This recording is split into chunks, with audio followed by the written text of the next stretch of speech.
Delhi NCR में भीषण प्रदूषण और ठंड का प्रकोप जारी है।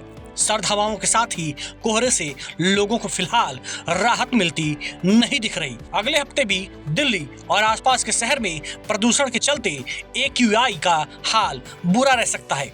कई जगहों पर AQI खतरनाक स्तर पर बना हुआ है।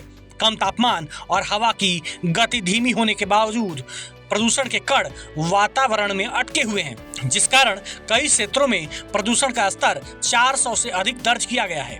मौसम विभाग और प्रदूषण नियंत्रण बोर्ड के ताजा आंकड़े बताते हैं कि आने वाले दिनों में न्यूनतम तापमान में और गिरावट दर्ज की जा सकती है। IMD की वेबसाइट के अनुसार 4 और 5 जनवरी को सुबह के समय अत्यंत घना कोहरा रहने की संभावना जताई गई है। 4 जनवरी को अधिकतम तापमान करीब 17 डिग्री सेल्सियस और न्यूनतम तापमान 9 डिग्री सेल्सियस रहने का अनुमान है। वहीं हैरानी की बात तो यह है कि दिल्ली में प्रदूषण अब किसी मौसम नहीं बल्कि पूरे साल भर रहता है। यहाँ के लोगों की परेशानियां कम होने के बजाय बढ़ती जा रही हैं। Centre for research on energy and clean air की नई रिपोर्ट के अनुसार 2025 में दिल्ली NCR के शहरों में सबसे अधिक प्रदूषित रही है। इसके बाद गाजियाबाद और नोएडा का नंबर आता है।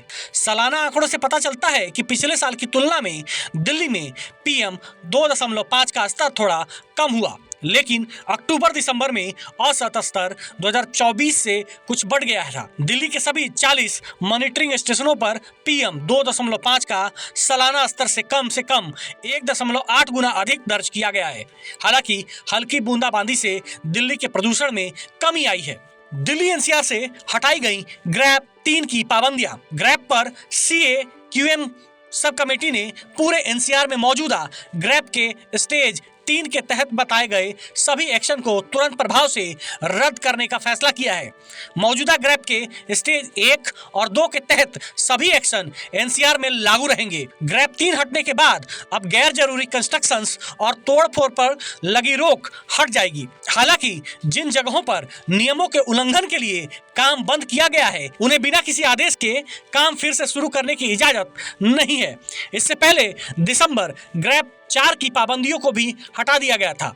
बीते दिनों में दिल्ली के पर्यटन मंत्री मनजिंदर सिरसा ने कहा था कि धूल नियंत्रण के लिए सड़कों पर मशीनों से सफाई बढ़ाई गई। 405 एंटी स्मोक गन सड़क और ऊंची इमारतों पर लगाई गई।